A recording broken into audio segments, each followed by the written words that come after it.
Hey there, it's Gabriele. Today I want to talk about a subject that is very close to my heart, which is meditation. When I started to meditate, I saw this huge difference in myself. I become nicer, I started to love life, I started to love other people. When you are connected to the conscious, you understand that everything is one, and the feeling of anger, the feeling of hate, it's not there anymore. I feel like the best way to understand meditation is through your own individual perspective. Like, for example, this is how my meditation usually looks like. If it's a good day, then everything is perfect. I just need to sit, and within a few minutes I am immersed into this void, this pure consciousness.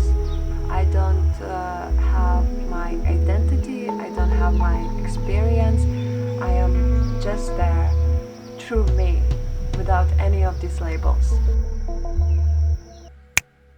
But there's these other days when I sit in my position and I try to meditate, but somehow I just can't. Sometimes I get so frustrated that I can't enter this consciousness, and I start to put effort and I start to work, and it makes it even more horrible, and then it's like totally ruined. And if I leave, and I leave even more frustrated.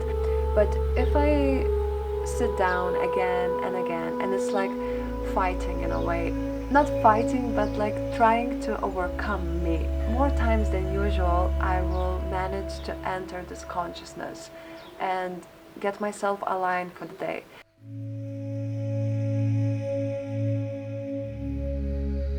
So maybe you wonder how I came to this point where now I'm making videos about meditation. So it happened when I was in Scotland, and Scotland was one of the hardest challenges that I had in my life at the time. I moved there alone, leaving all my life that I created here in Morocco in order to pursue a master's degree. It was so complicated to adjust myself into that system, especially an academic one, where I needed to think, write, to learn, present everything in English.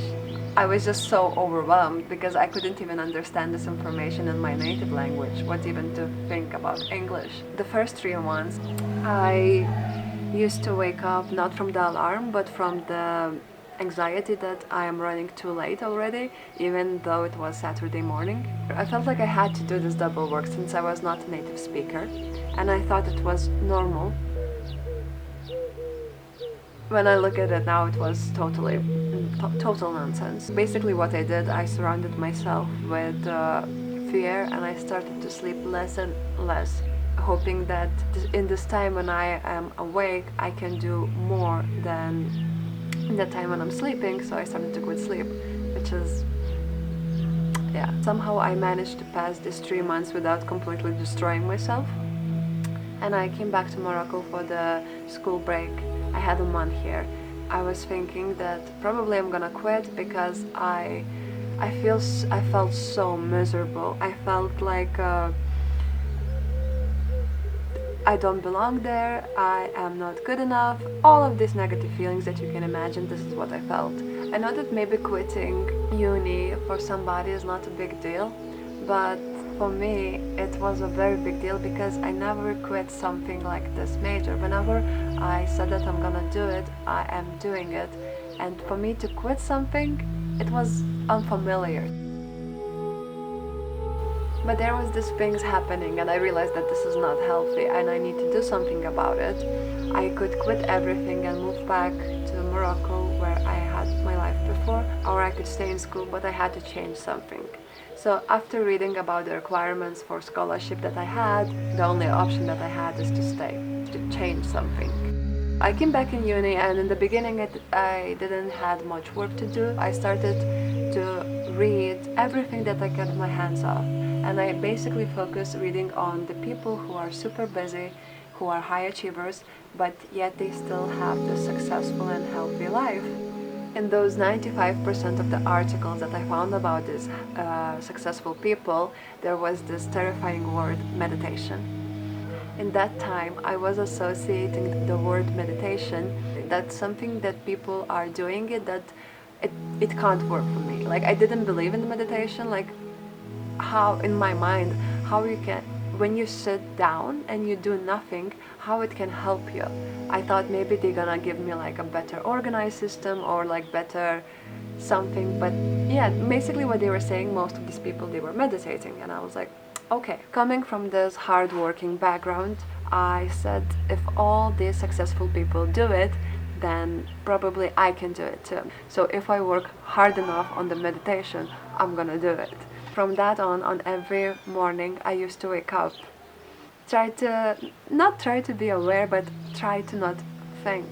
And that made me think even more. I did this for a while and really didn't much happen. It only made me frustrated. And I said, okay, this is not for me. Even my hard work soul cannot do this.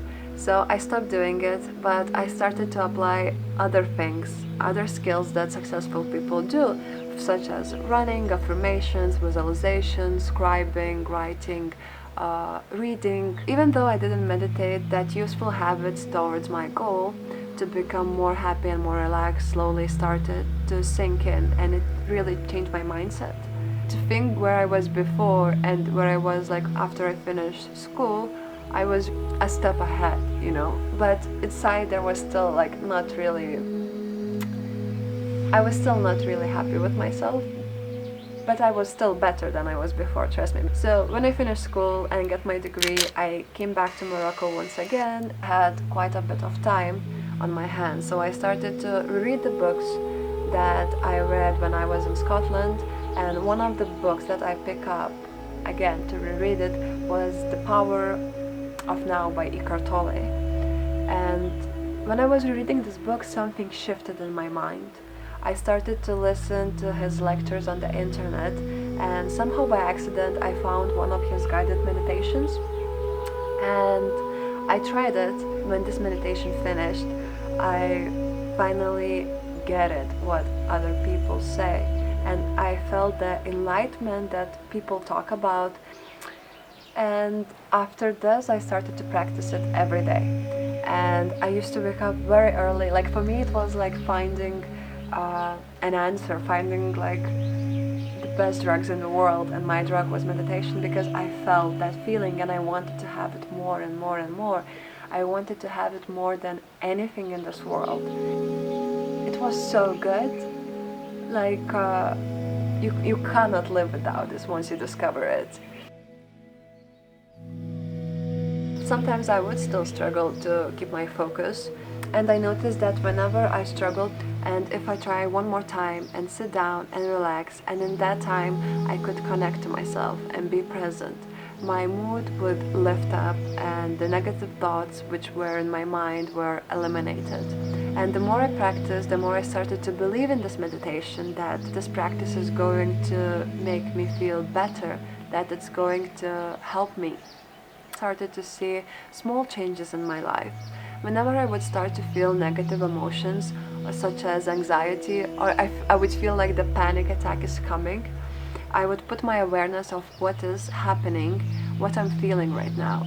Affirm it that it's just a thought. It's not me who is doing it. I'm not broken. It's just a thought that it's negative and it's gonna pass, because everything in life is temporarily, and it's fine. When I started to meditate, I separated the feelings. I separated the I, the oneness. In this Western society, we are so mixed up with our feelings. We don't even understand that we are feeling is anger, and this is not us, this is the anger talking. And meditation really helps me to stop myself. Like, I have like few seconds to bring awareness. If I start to feel anger, or if I start to feel panic attack, I have like 5 seconds to bring awareness into that situation. And then when I bring awareness, this feeling kind of disappears, because it's like, oh, I see you, you are there, and it's run away.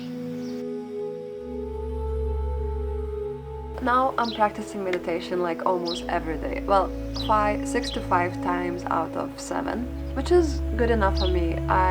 One of my favorite neuroscientists, Joe Dispenza, he recommends to practice for at least 5 to 7 days a week to make it as a habit, and I will take his words as the truth. really want to finish this video with a quote from one of my guided meditations. You are an enormously powerful individual, capable of all the greatness that you visualize. If you can see it in your head, you can hold it in your hand. Think about it. If you see it in your head, you can hold it in your hand. You are the creators of this reality. Take 5 minutes from your busy day to say that I will not react to the environment, and I will not let the environment dictate my feelings or my emotions, or just dictate who I am, and just take responsibility for your actions. I bet your life will change tremendously too. Thank you so much for watching, and I was a bit nervous to make this video because this is a topic that I'm very passionate about, but I don't talk often, and I think people should talk about this topic. Meditation is changing my life. I'm still in the process. I still have my days and it's okay, and I'm just saying that this is the only thing that doesn't require any money. It doesn't require any equipment. You can do it wherever you are, and you can just do it for like a few minutes a day, and you can see it yourself if it's gonna change you or not. And yeah, thank you guys so much for watching, and I will probably see you next week in the next video, and the next video is going to be about Ramadan. So yeah, stay tuned. Bye.